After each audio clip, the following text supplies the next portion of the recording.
저희 기획위원회가 잘 설립이 돼서 지금 이제 내년 3월 초에 저희들이 그랜드 오픈, 아직은 저희들 그랜드 오픈 아닙니다. 그래서 코로나도 있고 그래서 아마도 그때쯤이면은 마음껏 초대할 수 있고 예배할 수 있을 거라고 생각하면서 그 전까지 우리 내부 공사나 여러 사역을 이제 준비하고 있습니다. 특별히 이제 공사를 할 때 우리가 하나의 문장을 갖고 지금 준비하는데 우리 한번 따라해 볼까요? 너희 아이들을 웃게 하라. 네, 이 공간이 우리 아이들이 웃을 수 있는 공간이 되기를 이제 준비하고 있습니다. 아이들이 웃으면 아이들만 웃겠어요? 아이들 웃는 모습 보면서 부모들도 웃고 청년들도 웃지 않겠습니까? 그래서 저희들의 목표는 딱 한 가지입니다. 웃음 가득한 교회가 되기 위해서 모든 공간을 이렇게 만들어가고 있습니다. 여러분 기도해 주시고 또 함께해 주시고 동참해 주시면 감사하겠습니다. 지난주도 연휴고 이번 주도 연휴인데 연휴가 참 많습니다. 근데 아마 이 영상을 통해서도 많은 성도님들이 보게 되실 텐데 오늘 우리가 이 말씀을 대하면서 하나님이 정말 오늘은 정말 중요한 말씀을 우리에게 주고 계시다고 생각합니다. 오늘 말씀의 제목은 주님 말씀에 어떻게 반응해야 되는가입니다. 너무나 일반적이고 또 당연한 것으로 여길 수 있지만 여러분 그렇지 않습니다. 이 본문의 말씀을 통해서 저도 그렇고 여러분들도 그렇고 주의 말씀이 우리들을 어떻게 새롭게 할 수 있는지, 여러분 교회는 착한 일하고 좋은 말하고 하는 곳을 넘어서 여러분 이 세상을 치유하고 변화시키는 곳입니다. 주께서 능력을 주셔서 세상을 변화시키는 곳이 교회입니다.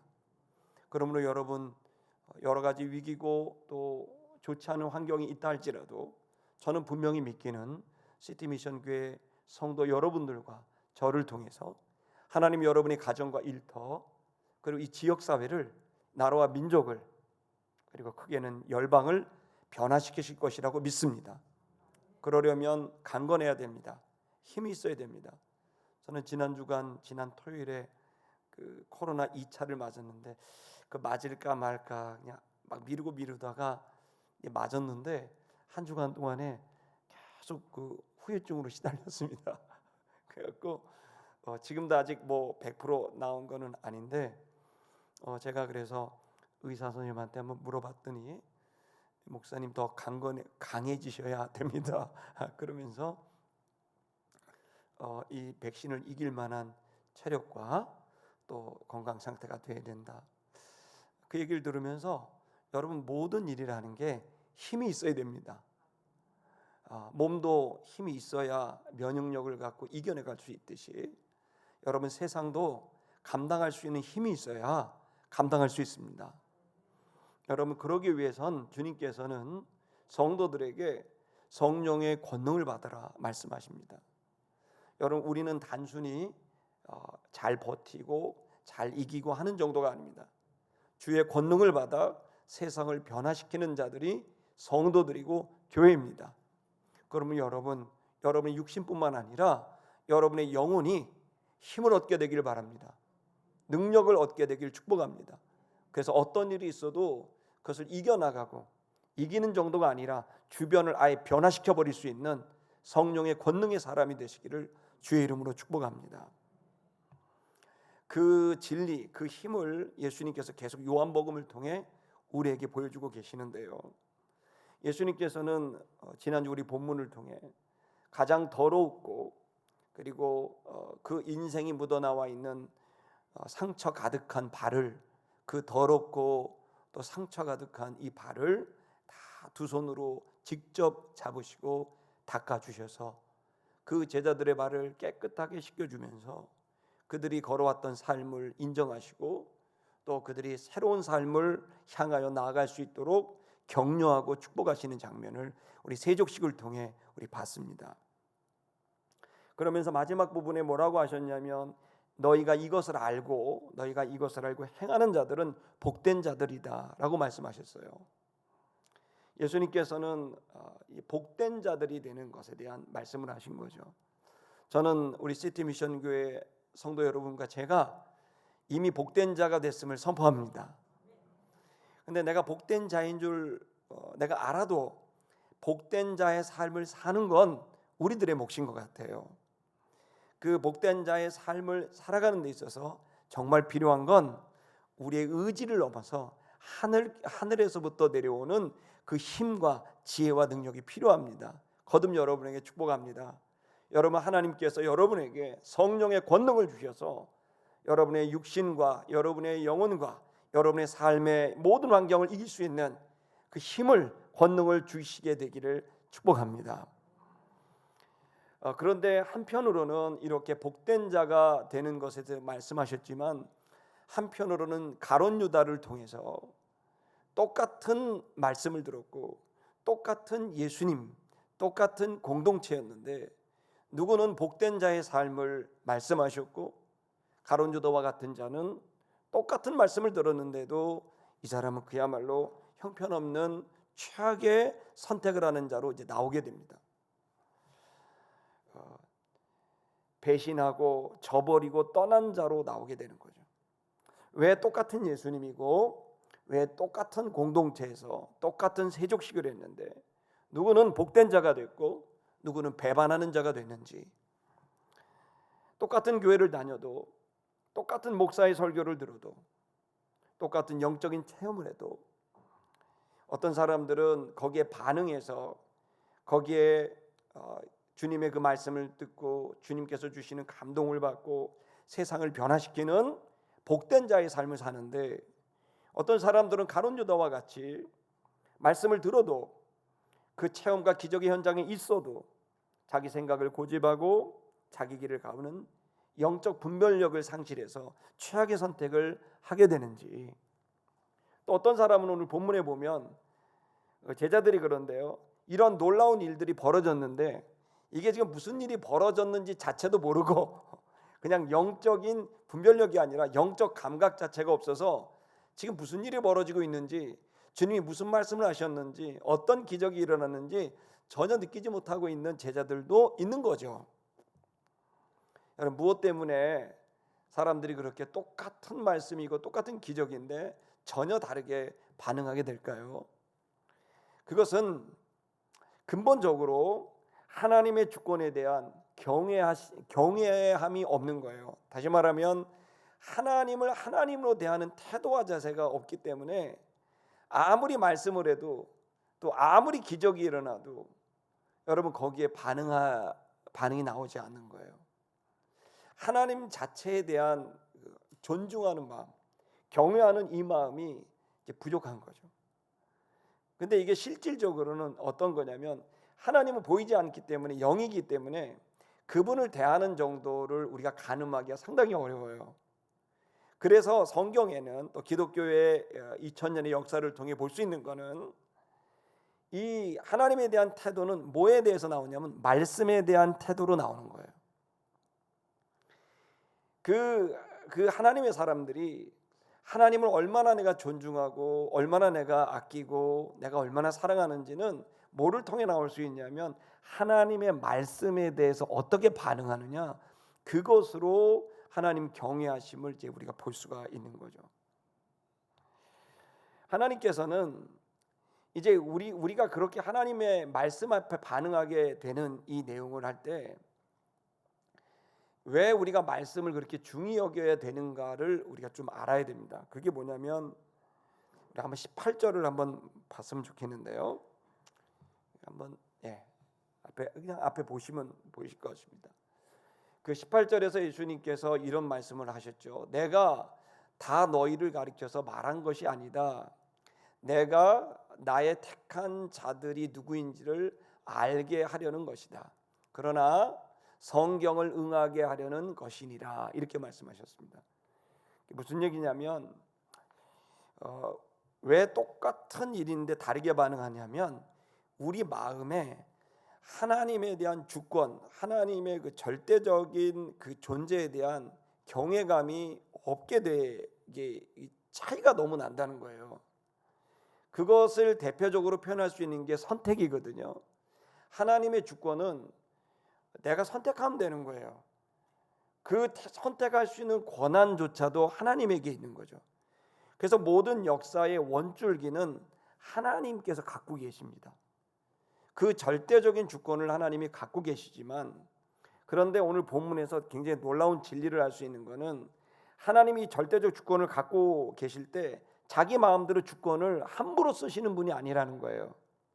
여기서 뭐라고 말씀을 하셨냐면 성경을 응하게 하려고 하는 것이다라고 말씀하셨죠. 성경을 응하게 한다라는 건 성경을 내가 주권을 통해 그것을 이루고 성취한다는 말이죠. 하나님께서는 왜 우리가 성경을 봐야 되느냐, 중히 여겨야 되느냐, 왜 그것이 하나님과 관련되어 있느냐, 그건 하나님의 주권을 성경 안에 근거로 성경에 묶으셔서 그 성경의 근거를 가지고 우리에게 주권을 집행하신다는 거예요. 자, 무슨 얘기냐면 하나님은 영이라 우리가 인지하기가 어렵고 하나님을 이렇게 가늠하기가 어려워요. 힌트를 받기가 어려워요. 그래서 사실 기독교는 뭐 아니면 도식으로 완전히 사기꾼이 될 수도 있고 정말 참된 종이 될 수도 있는 거예요. 왜냐하면 우리가 대하는 분 자체가 영이신 분이라 입증할 방법은 없는 거죠. 그래서 하나님께서는 그렇게 가늠하기 어려운 분이시지만 그러나 하나님이 우리에게 가늠할 수 있도록 방법을 제시하신 거예요. 그게 뭐냐면요, 언약의 말씀이에요. 즉 말씀 성경을 통해서 우리를 알 수 있도록 해주신 거예요. 그래서 하나님은 약속을 하셨고 그 약속을 성경에 담아놓은 거예요. 그래서 성경이라는 말이 경전이란 뜻이 아니라 테스타먼트, 약속이라는 뜻이에요. 약속이라는 거예요. 구약, 신약이 되는 거죠. 그래서 약속의 말씀인 거예요. 그러니까 여러분, 약속을 하면 사람들도 주권이 아무리 있어도 우리 대통령도 함부로 하시면 안 되잖아요. 우리의 법의 테두리 안에 그 법에 묶이셔서 집행하시잖아요. 마찬가지로 하나님께서도 그냥 자신의 주권을 마음대로 하실 수 있지만 우리와 함께 동행하시기 위해서 그분이 약속의 말씀을 근거로 거기에 묶이셔서 활동하신다는 거예요. 그러면 다른 말로 말하면 하나님에 대한 힌트, 그죠? 하나님에 대한 어떤 이해를 성경을 통해서 보게 되면 충분히 알 수가 있게 된다는 거죠. 하나님에 대한 단서를 찾을 수가 있죠. 그게 어디에서? 성경을 통해서 찾을 수가 있는 거죠. 성경에 집중하게 되면 그 속에 하나님의 단서가 들어있고, 그리고 하나님이 어떤 생각과 어떤 감정과 어떤 의지를 갖고 어떤 일을 하고 계시리라는 것을 성경을 통해 우리에게 계시하고 있는 거죠.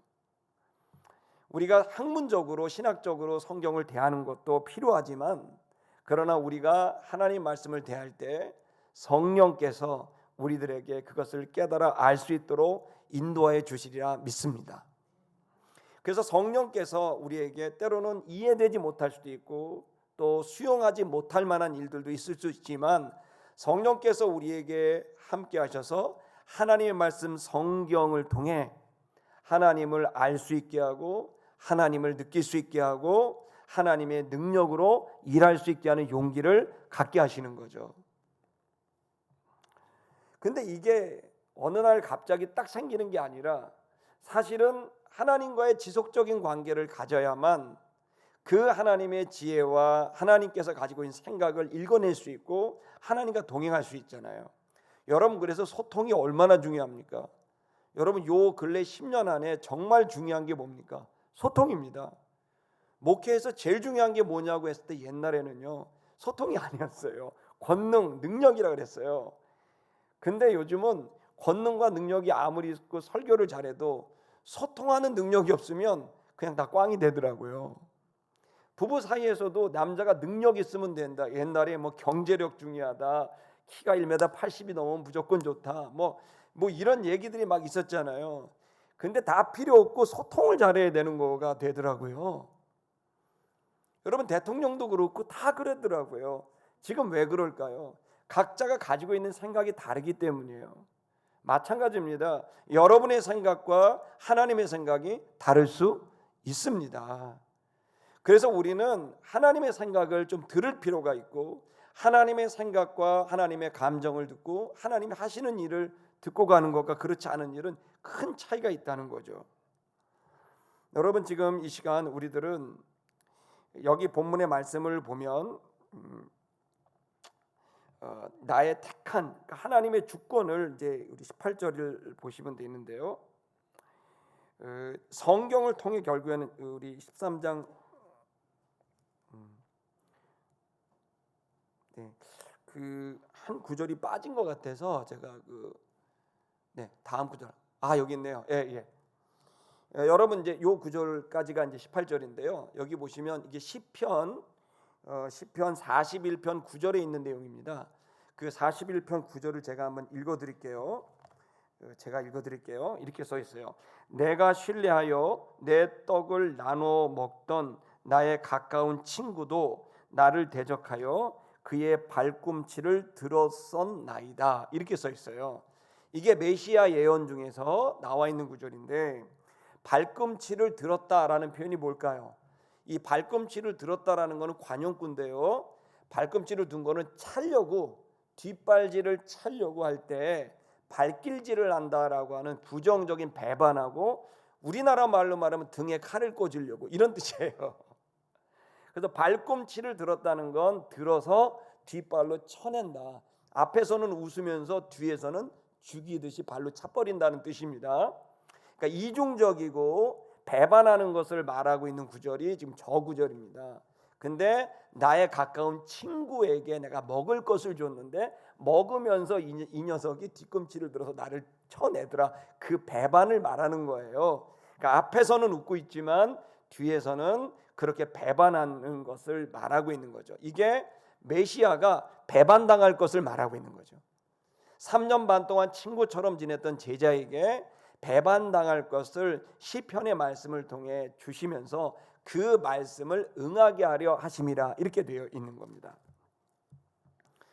여러분 지금 우리들은 하나님께서는 어떻게 일하시는지 진리를 알아야 됩니다. 하나님은 주권을 마음대로 하시는 분이 아니에요. 마음대로 하는 그런 형편없는 인격이 아니에요. 그분은 우리와 대할 때 반드시 하나님의 말씀, 언약의 말씀, 성경을 기반으로 모든 주권을 집행하시는 거예요. 그래서 말씀하지 않고는 행하지 않아요. 그 다음 구절 보면 그 19절 보시면 돼요. 이렇게 나와 있죠. 자, 우리 19절을 좀 보실까요? 19절. 자, 보면 내가 지금부터는 너희에게 일이 이루기 전에 미리 말한다. 일이 이루기 전에 미리 말한다. 자, 그 다음에 왜 너희로 믿게 하려고 한다. 그 일이 이루어질 때 내가 그인 줄 알게 하려고 믿게 하려고 내가 미리 얘기한다. 저를 보십시오. 하나님의 주권이 있는데 이 주권은 어떤 식으로 집행이 되냐면 미리 말씀해 주세요. 주의 사랑하는 종들과 신실한 주의 자녀들에게 하나님이 큰 일을 하기 전에 미리 말씀해 주시고 그 말씀을 들은 주의 종들은 그 일이 벌어지고 난 뒤에 그 사건이 벌어지게 되면 그때서야 하나님이 말씀하셨구나, 하나님이 주권을 지금도 행하고 계시는구나 라는 걸 깨닫게 돼서 믿음이 더 단단해지는 거예요. 여러분 진리 이 원리를 하나 알아야 돼요. 하나님은 미리 일을 하기 전에 미리 말씀하세요. 그리고 그 말씀을 순종하던 순종하지 않던 그러나 그 말씀을 인지하게 하고 결국 그 말씀에 관련된 일이 이루어지게 되면 그때서 순종한 사람들은 할렐루야 감사하게 되고 순종하지 못한 사람들은 내가 왜 그때 순종하지 못했지? 내가 왜 그때 그 기회를 놓쳤지? 내가 그때 하나님 말씀하셨는데 내가 왜 그걸 그냥 허투루 들었지? 라고 하면서 후회하고 반성하면서 하나님 앞에 주님은 지금도 역사하고 계시고 말씀하고 계시는 분이십니다. 내가 당신을 따르겠습니다라고 하는 주님에 대한 믿음이 더 커지는 거예요. 그래서 여러분 신앙은요, 많은 사람들은 오해를 하고 있는 건 내가 믿음 생활하고 교회 생활을 하다가 좋은 일이 벌어지면 믿음이 커지고, 나에게 부정적인 일이 벌어지면 믿음이 떨어져서, 아니 하나님 예수님 믿으면 복 받는다 그러는데 어떻게 이런 일이 벌어져요? 그렇게 말을 할 수가 있는데, 그렇게 믿는 신앙은 정확하게 종교고 기독교 신앙이 아닌 거예요. 기독교 신앙은 어떤 식으로 움직이냐면 반드시 말씀이 먼저 와요. 그래서 하나님의 말씀을 듣고 그 말씀을 들었을 때 깨달아질 수도 있고 깨닫지 못할 수도 있고 의심할 수도 있어요, 심지어. 그러나 중요한 건 그 말씀을 미리 나에게 인지시켜요. 그리고 난 다음에 그 말씀 이후에 사건이 벌어지게 되고, 그 사건을 통해서 그 전에 하셨던 말씀과 이 사건이 연결이 되는 거예요. 그러면서 하나님이 지금 말씀하시고 역사하고 계시는구나라는 걸 깨닫고 하나님을 전적으로 신뢰하게끔 만들어지는 거죠. 자, 그렇다면 기독교인들은 좋은 일이 일어나고 좋은 일이 일어나지 않고 부정적인 일이 일어나도 아무 관계가 없어요. 그 사람에게 중요한 건 그 말씀하시는 하나님이 나와 함께 계시다는 게 중요한 거죠. 그래서 진짜 좋은 신앙은 어떤 일이 벌어지든 흔들리지가 않아요. 오로지 주의 말씀이 내게 딱 들어오면 그 말씀 하나로 든든해지게 되는 거예요. 하나님 반드시 내가 이 일을 이루기 전에 그 사람들에게 말씀하신다고 여기 직접적으로 말씀해 주셨어요. 그리고 그 일이 이루어질 때 너희로 믿게 하려고 이 일을 하신다고 하신 거죠. 이 일은 직접적으로는 제자들이 예수님이 체포당하실 때 그냥 당황하지 않고 체포당하시네, 지난번에 식사하실 때 그 말씀하셨잖아, 그러나 두려워하지 말자라고 하는, 제자들이 혼란스러워하지 않고 흔들리지 않고 이 십자가의 고난을 잘 견뎌내도록 하기 위한 미리 말씀해 놓는 예방주사 같은 그러한 역할일 수도 있지만, 모든 시대 그리스도인들은 이 원리를, 이 진리를 이해하고 있어야 돼요. 근데 안타깝게도 적지 않은 그리스도인들은 이렇게 신앙생활을 하질 않아요. 미리 말씀을 듣고 그 말씀을 인지하고 난 다음에 순종하건 순종하지 않건 또 아니면 의심하던 그 말씀이 먼저 오고 그리고 사건을 대해야 되는데, 적지 않은 그리스도인들은 그렇게 하는 게 아니라 그냥 사건부터 대해요. 그래서 허겁지겁 그 사건 하나하나에 마음을 쏟고 그 사건 하나하나에 막 마음이 흔들리고 그러다가 하루하루 버티고 견디게 되는 거죠.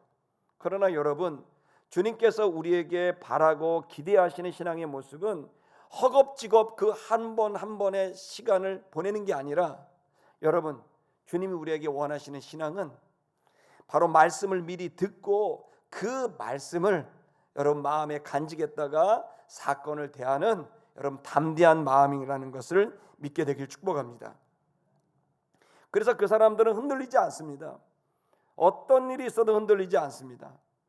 좋은 일이 일어나도, 풍성한 일이 일어나도, 아니면 그렇지 않고 가난과 질병과 죽음이 와도 흔들리지 않습니다. 오히려 모든 사건들은 다 믿음을 단단하게 만드는 과정이 됩니다.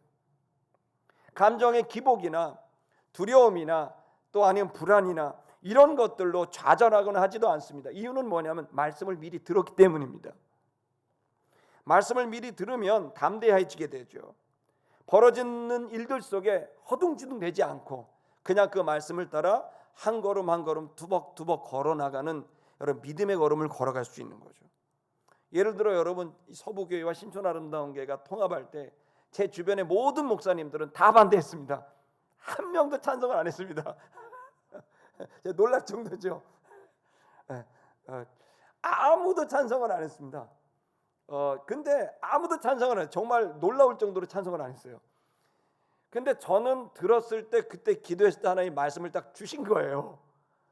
수많은 문제를 막 얘기를 하더라고요. 그 얘기를 듣다 보면 나도 그만둬야 되나 이런 생각이 들었는데요.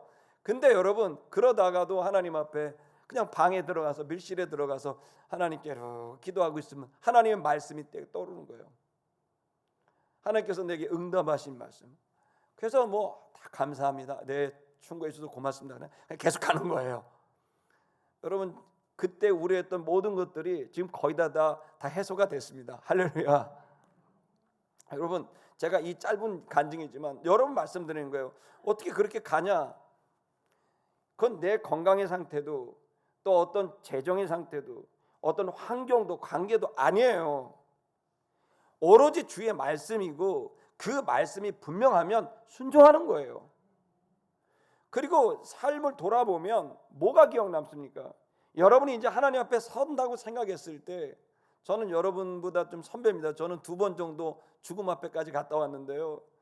그 직면했을 때 느낌이 뭐냐면, 기억에 남는 건 하나님의 말씀과 그분의 말씀에 순종했던 것만 기억이 남고, 나머지는 기억을 할래 기억도 안 나요. 오로지 그분 앞에 서야 되는 것을 내가 알게 되니 기억에 남는 건 하나님께서 주셨던 말씀과 거기에 순종했던 것, 그리고 순종하지 못함으로 인한 후에 이런 것들만 기억나더라고요. 여러분이 잘했던 못했던 중요한 건 말씀을 들어야 돼요. 먼저 말씀을 듣고 가야 이 모든 삶이 여러분에게는 엄청난 유익이 될 수 있어요. 근데 만약에 말씀을 듣지 않고 그때마다 여러분이 허둥지둥 되면 죄송한데 그냥 버티는 거예요. 그러면 인생이 너무 불행하게 되고 낙심하게 되고, 여러분의 기복은 너무너무 커서 나중에는 영적인 이 공복감이라 그럴까요, 허탈감이라 그럴까요, 거기에 무너지게 돼요. 그래서 여러분 다시 배워야 돼요. 그건 뭐냐면은 어떤 사건이 일어나기 전에 주의 말씀을 먼저 듣는 것이에요. 그 주의 말씀을 듣고 가야 돼요. 어떤 청년들이, 제가 이제 이 얘기를 하면 막 절 찾아와요. 목사님, 지금 이 형제랑 제가 계속 관계를 해야 될지 말아야 될지 목사님 기도 좀 한번 해보십시오. 막 이렇게 얘기를 하기도 하고, 어떤 친구는 뭐 목사님 제가 결혼을 지금 해야 될지 여기서 멈춰야 될지, 요거 보면 멈춰야 될 것 같고 요거 보면 결혼을 해야 될 것 같고 막 저한테 물어보고 막 그래요. 또 어떤 친구는 또 목사님 지금 이 회사를 계속 다녀야 될지 이직을 해야 될지 뭐 정말 많이 찾아옵니다. 그리고 저한테 계속 물어보는 건 어떻게 해야 될지 기도 좀 해주십시오, 이렇게 얘기를 합니다. 그럼 뭐 저는 기도하죠. 기도해드려요. 하지만 제가 늘 하는 말이 있어요. 그 뭐냐면, 평소에 좀 네가 기도해봐라. 그러면 나를 찾아오지 않아도 될 뻔했다. 제가 그 얘기를 합니다. 그러니까 대부분 찾아오는 분들이 평소에 기도를 안 합니다. 그리고 이제 하나님의 음성을 별로 안 들어요. 그리고 이제 막 살다가 당장 어려운 거 허둥지둥 찾아와서 목사님 어떻게 해야 되냐고 이제 응급실에 찾아왔으니까 응급조치는 해드리죠. 그러나 여러분, 제가 얘기할 수 있는 거는 대부분 안 찾아와도 돼요. 목사도 사실 어떤 필요 없어요. 여러분이 평소에 계속 하나님의 말씀을 듣고 그 말씀 속에 하나님의 힌트와 하나님에 대한 어떤 이제 생각과 그 하나님이 가지고 계신 가치관들, 이런 것들을 보게 됩니다. 그러면 나도 모르게 깨달아지게 됩니다.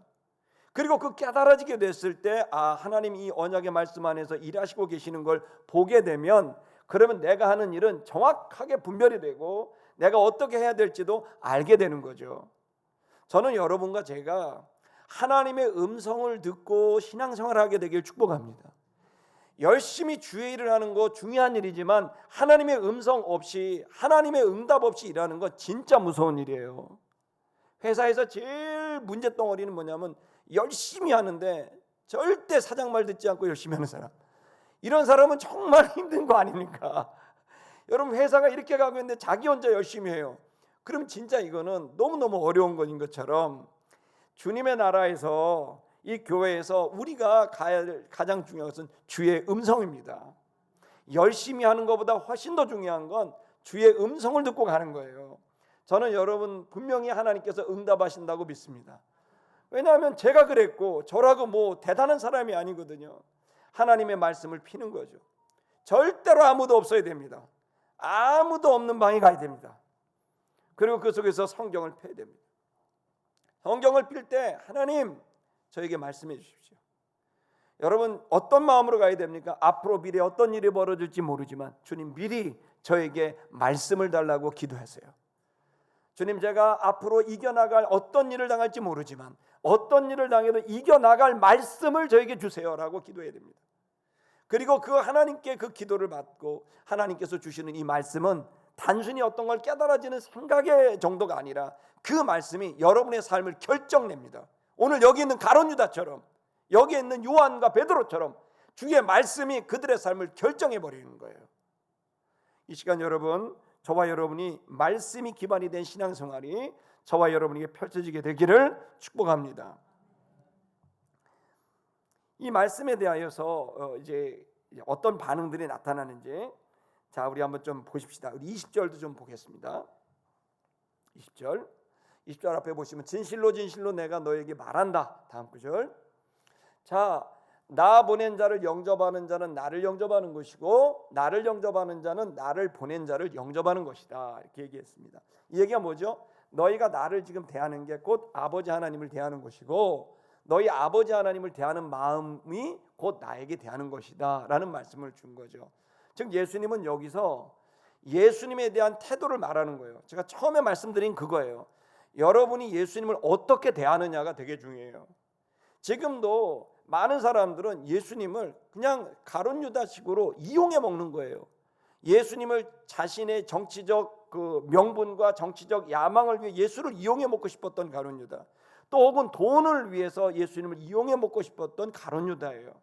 주님을 믿으면 주님이 우리에게 풍성함을 주시고 또 우리에게 주께서 우리에게 준 어떤 꿈들을 이룰 수 있는 저는 기회를 주실 수 있다고 믿습니다. 그러나 그 주님을 그것을 위해 이용하는 건 다른 문제입니다. 우리는 인격 대 인격으로 주님을 만나는 거지 예수님을 무슨 내 소원을 이루어주는 그런 어떤 자동 판매기처럼 여기면 안 됩니다. 내가 믿음이라는 걸 주고 헌금이라는 거라고 내가 기도를 1시간 하면 그 기계는 나한테 복을 준다 이런 건 없어요. 우리가 주님께서 주시는 복은 분명하고 확실합니다. 그러나 그렇다고 해서 그 주님을 마음을 이용해 먹고 그 존재를 이용해 먹는 식의 신앙생활은 주님은 다 알고 있습니다. 제가 왜 나한테 친절을 베푸는지. 예를 들어 여러분 어떤 며느리가 시어머니가 굉장히 많은 유산이 있어요.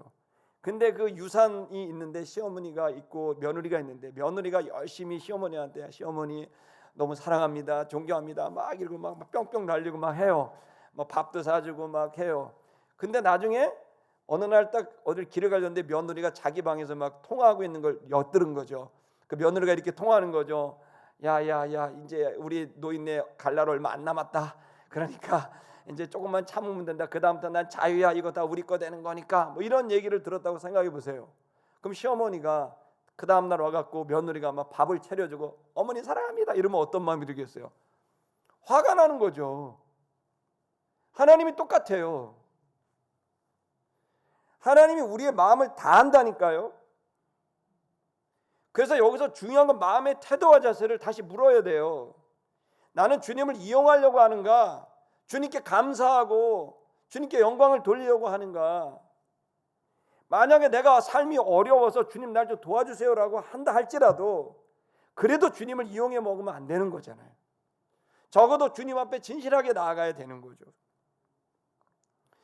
여러분 예수님은 그 얘기를 하는 거예요. 그럼 그 다음 구절에 뭐라고 하시는지 좀 보십시다. 21절 이 말씀을 하시고 예수님께서 심령이 민망하셨다. 민망하셨다는 타라소인데 괴로우셨다는 거예요. 예수님이 괴로우셨어요. 왜? 내가 이렇게까지 사랑을 주고 이렇게까지 말을 해주고 이렇게까지 역사와 복을 줬는데 친구처럼 내가 했는데 그 다음 구절 뭡니까? 예수께서 뭐라고 그랬어요? 다음 구절 보여주세요. 내가 진실로 진실로 내가 너에게 이르노니 너희 중에 한 녀석이 나를 팔게 될 거다. 그러니까 여기 가룟 유다가 예수님을 팔았잖아요. 그럼 여러분 많은 성도들은 나는 절대 가룟 유다와 달라. 가룟 유다는 예수님을 은삼십냥에 팔아먹었지. 난 그 정도는 아니야. 그럴지 모르죠. 근데 여러분 가룟 유다가 이 팔게 되는 이 신앙의 모습을 그 원리적인 차원에서 보십시다. 가룟 유다가 왜 팔았습니까? 여러분 가룟 유다는 이미 예수님을 팔 생각이 13장에 나와 있습니다.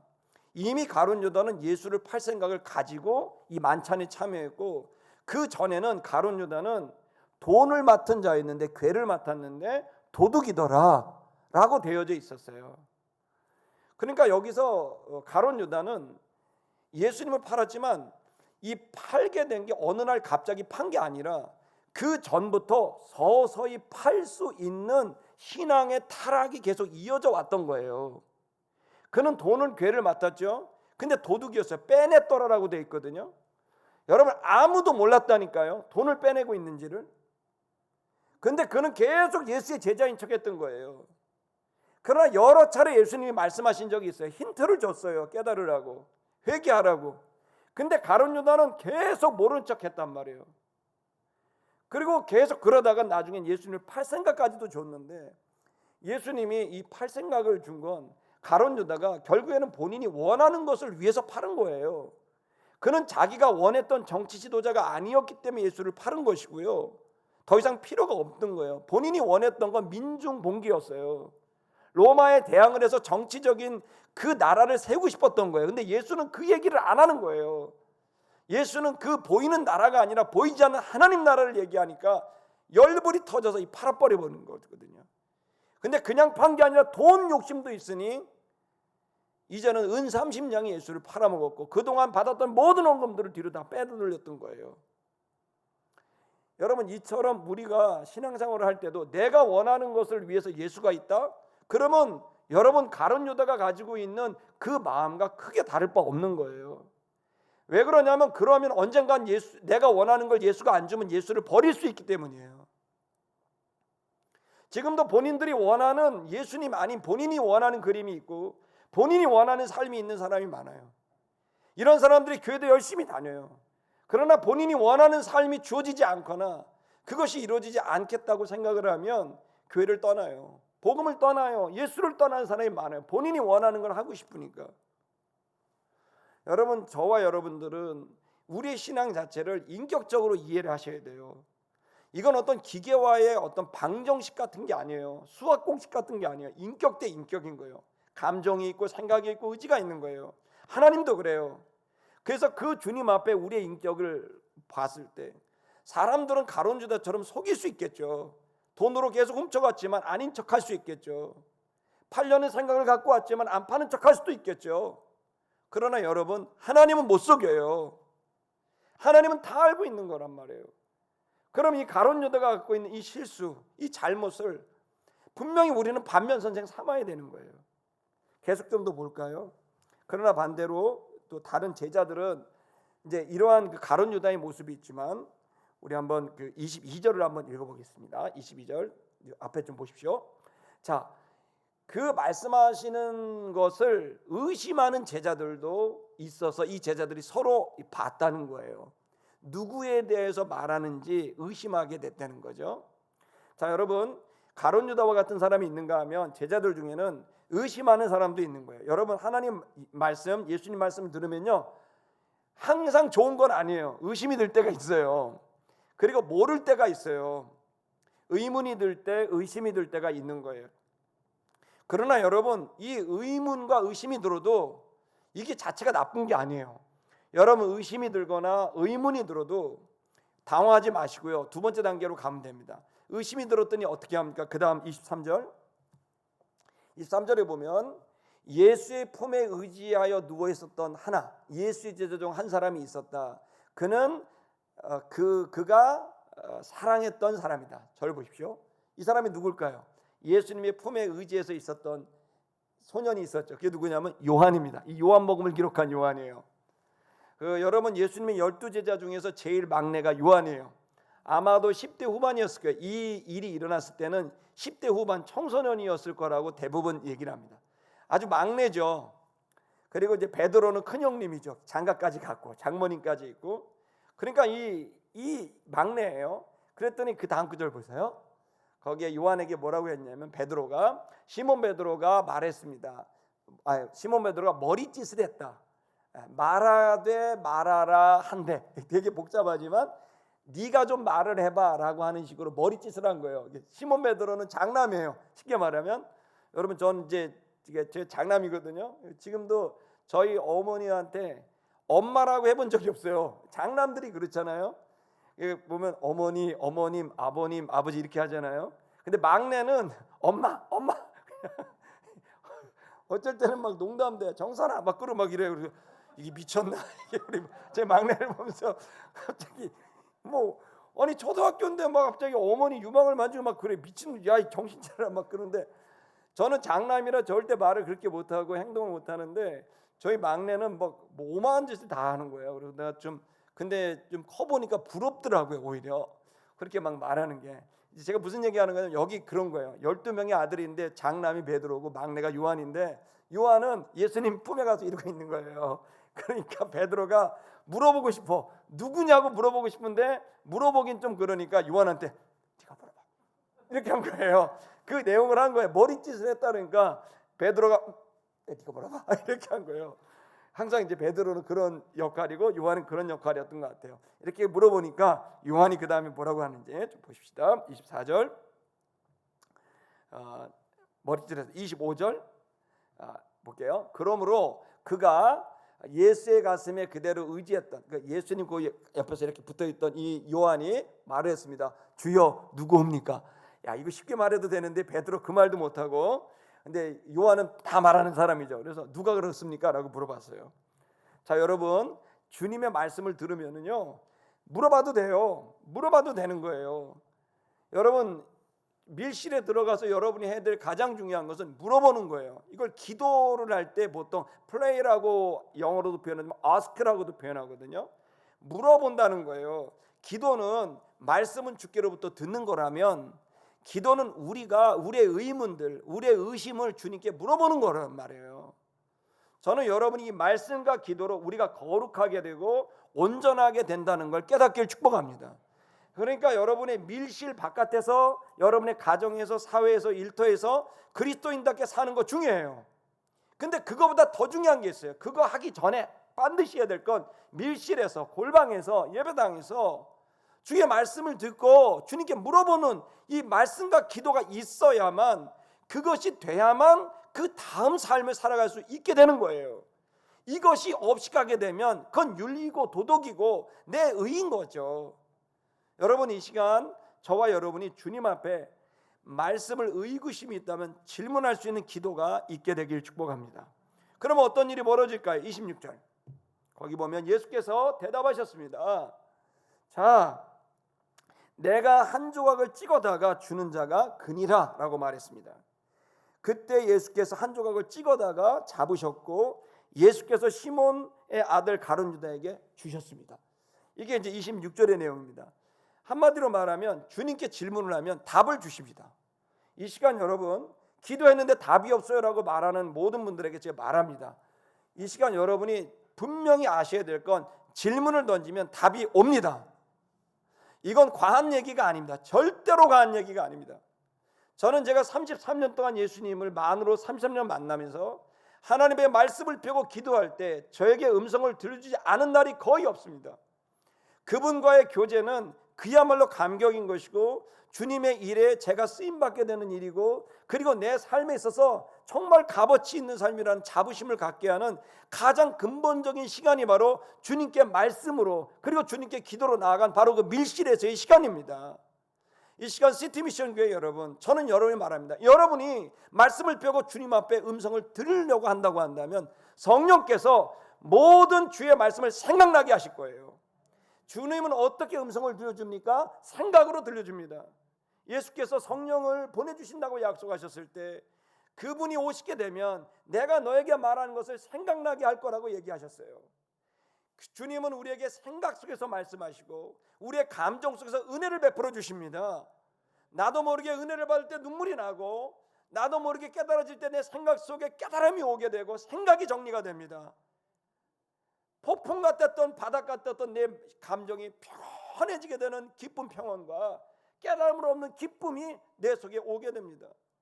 여러분 저는 여러분이 이 예배당에서만이 아니라 여러분의 밀실에서 말씀을 고요히 펴고 그리고 무릎을 꿇고 주님 앞에 기도하게 되면 주께서 여러분의 놀라운 진리와 은혜를 베풀어 주셔서 여러분이 하나님의 생각이 뭔지 하나님의 감정이 뭔지를 깨닫게도 되고 느끼게도 하시리라고 확신합니다. 시티미션 교회 여러분 주의 음성을 들으면서 신앙생활하게 되길 축복합니다. 주님이 그렇게 하신 다음에 이걸 떡을 줬더니 여러분 이 떡을 이렇게 주시게 됐으니 놀랍지 않습니까? 이게 아주 대놓고 하는 거잖아요. 그러면 이제 완전히 내가 떡을 찍어 주는 사람이 나를 팔자야 그렇게 말씀하신 다음에 끝나자마자 떡을 떼셔갖고 바로 줬단 말이에요. 그런 눈치를 채야 되는데 아무도 눈치를 못 채요. 그러니까 여러분 제일 담대한 도둑놈이 대놓고 하는 도둑놈이라 그러더라고요. 이 사람은 대놓고 거짓말을 막 한다 그래요. 근데 여기 아마 그런 일인 것 같아요. 이 사람들은 꿈에도 생각하지 못했던 것 같습니다. 자 27절을 보게 되면 조각을 받은 후에 사단이 그 속에 들어갔다. 이에 예수께서 유대에게 말씀하셨다. 네 하는 일을 너는 속히 하라라고 말씀하셨습니다. 자 보세요. 예수님이 이 떡을 준 이유는 두 가지 의미가 있죠. 나머지 제자들에게는 이제 팔자에 대한 힌트를 주신 것이고, 그래서 너희가 가룟 유다가 팔아도 너무 당황하지 마라, 흔들리지 마라, 그거는 전에부터 있었던 일이다 라는 것을 통해 제자들을 흔들리지 않도록 하기 위해서 미리 말씀하신 것이고, 두 번째 뭘까요? 가룟 유다를 회개시키고 싶은 거예요. 예수님은 계속해서 회개시켜요. 여기에서도 이제 예수님은 떡을 줬단 말이에요. 그 다음에 예수님이 줬으면 우리 같으면 어떻습니까? 여러분 같으면 주님 어떻게 하셨습니까? 이래야 되는 거 아니에요? 여러분 어떻습니까? 지금 막 말씀하시면 11명의 제자는 이해 못해도 본인은 당사자라 아는 거 아니야. 내가 팔려고 들어왔는데 예수님이 판다고 하면서 떡을 주니까 어떻습니까?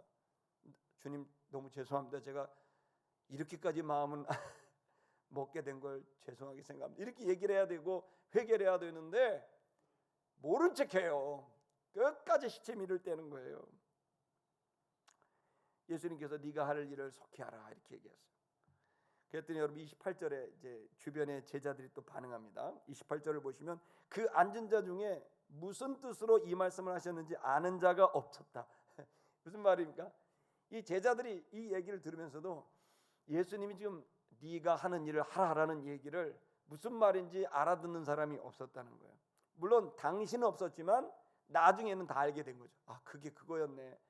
팔으라고 했었던 거구나라는 걸 나중에 알게 되죠. 여러분, 하나님의 말씀을 들을 땐 당시에는 모를 때가 많아요. 그러나 그 말씀을 그냥 외우고 마음에 간직하세요. 어느 날이 되면 그 말씀이 이거였구나라는 걸 깨닫게 되는 날이 오게 되고, 그 말씀을 간직하고 있으면 그 위기의 순간에 위기를 겪지 아니하고 그것을 이겨나갈 수 있는 지혜와 힘이 생기게 되는 거예요. 그래서 말씀을 마음에 간직하고 지키라라는 게 그 내용인 거죠. 이들은 영적으로 무지했고 무감각했지만 그러나 이 사건을 명확하게 기억하고 있었고, 훗날 며칠 뒤에 있게 될 예수가 이렇게 고난을 당했을 때 그들은 이 모든 걸 이해할 수 있게 됐고, 그리고 그들은 훗날 위대한 사도로서 이 있었던 일들을 간증하게 됐습니다. 여러분, 영적 무지와 무감각 속에 있어도 괜찮습니다. 주의 말씀을 듣고 여러분 질문하고 모르면 품에 간직할 수 있게 되면 언젠가 그 말씀이 저와 여러분을 이기게 합니다. 29절을 읽겠습니다. 그리고 이렇게 어떤 이들은 생각을 했다. 돈계를 유다가 맡았으므로 예수가 그에게 하시는 줄로 너는 명절에 우리의 쓸 물건 혹은 가난한 자들에게 줄 것을 사라라고 하는 말씀으로 알았다. 그러니까 자기식대로 판단하는 거예요. 그 말씀을 들었지만 그 말씀의 진의와 상관없이 자기 나름대로 해석을 하는 거죠. 그러나 괜찮아요. 훗날에 그 말씀이 깨달아지게 되면 이제 그 말씀이 반성이 되고 내 믿음이 더 온전해지게 되는 계기가 되게 되는 거죠. 30절 마지막 구절을 보시면 거기에 그 조각을 받은 유다가 즉시 나갔다. 그리고 밤이 되었다. 자, 여러분, 밤이 되었다는 말이 뭡니까? 깊은 어둠입니다. 이것은 다시 돌아올 수 없는 멸망을 의미하는 것이고, 이것은 깊은 그에게 이제 어두운 밤의 시간이 이제 도래했다는 거죠. 여러분, 여기서 그 조각을 받은 유다가 즉시 나가는 게 아니라 그 조각을 받은 유다가 즉시 회개했더라. 이렇게 됐으면 새로운 역사가 쓰여졌을 거라는 거예요. 여러분, 우리는 지금 회개할 수 있는 기회가 됐을 때 회개해야 됩니다. 하나님은 우리가 왜 죄짓지 말라고 하냐? 죄지면 불편하고 불행해져요. 벌받게 되고, 그리고 괴롭게 되고, 망하게 되고, 하나님 앞에 부끄럽게 되고, 자유롭지 못하게 돼요. 왜 우리에게 죄짓지 말라고 하느냐? 우리를 막 억박하시는 게 아니에요. 우리를 자유롭게 하고 우리를 행복하게 하고 우리에게 복받게 하려고, 우리를 통해 수많은 사람들을 살리게 하려고 죄짓지 말라는 거예요. 여러분, 이 시간 주께서 우리에게 날마다 우리가 주님을 찾아갔을 때 주님 말씀하실 것이고, 그 말씀 앞에 우리에게 반성해야 되고 회개해야 되고 우리 자신이 고발당하게 되고 우리가 마치 CT 기계 안에 아니면 MRI 기계 안에서 내 모든 숨겨져 있었던 죄들이 발각되게 되는 이 말씀 앞에 그건 우리를 정죄하고 우리를 윽박질러서 괴롭게 하시려는 게 아니라 우리를 온전하게 하고 단단하게 하시려고 하는 하나님의 사랑이라는 걸 깨달아야 됩니다. 가룟 유다는 2번, 3번, 4번 계속 회개할 기회를 줬지만 끝까지 그는 거부하고 자기 길로 갔습니다. 세티미션 교회 여러분, 회개할 기회가 있을 때 회개해야 됩니다.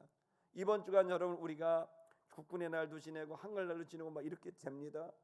이 가을은 추수의 계절입니다. 추수가요, 이 아무리 농사를 잘해도 이 추수한 기간 안에 농부가 제대로 이 햇빛이 없고 이 모든 일조량이 없으면 이 추수가 다 날아가게 되거든요. 여러분 우리도 똑같아요. 열심히 살고 최선을 다했지만 열매가 눈앞에 있지만 반드시 하나님의 사람들에게 죄가 있으면 그 마지막 순간에 딱 거치게 하시는 거예요. 여러분 이 시간 우리 가룟 유다를 반면 선생 삼아서 주 앞에 설 수 있게 되기를 축복합니다. 거듭말합니다. 여러분 진리를 생각해야 됩니다. 아멘. 하나님은 주권을 마음대로 하시는 게 아니라 하나님의 약속의 말씀을 근거로 주권을 집행하신다. 그렇기 때문에 이 근거를 알아야 주님의 그 주권 속에 참여할 수 있게 된다는 걸 알아야 됩니다. 또 그렇게 해서 하나님은 이 역사를 이루기 전에 반드시 우리에게 먼저 말씀하신다는 걸 알아야 됩니다. 들으러 가셔야 돼요. 그분의 말씀을 들으러 가야 여러분의 인생을 가죠. 일어나는 일들 때문에 허겁지겁 하루하루 사는 게 아니라 말씀을 듣고 사는 사람들이에요. 그래서 어떤 일이 있어도 모든 일은 우리의 믿음을 단단하게 만드는 일이 되는 걸 여러분이 체험하게 되길 축복합니다. 말씀 앞에 갔을 때 의심될 수도 있고 의문될 수도 있고 질문하세요. 반드시 말씀해 주실 거예요. 그리고 새롭게 회개할 기회를 주실 것이고 여러분과 저에게 능력을 주셔서 여러분 죄가 없으면 뭐가 올까요? 성령이 충만히 거하게 되고 회개하여 성령을 선물로 받으라 그랬습니다. 성령을 받으면 권능이 임하고 권능이 임하면 세상을 변화시킬 수 있는 힘이 있습니다. 어두움으로 가는 게 아니라 빛으로 향하게 되는 저와 여러분 되시길 주의 이름으로 축복합니다. 찬양하겠습니다. 우리 옆에 사람 보면서 인사하겠습니다. 힘내십시오. 주님이 함께 하십니다.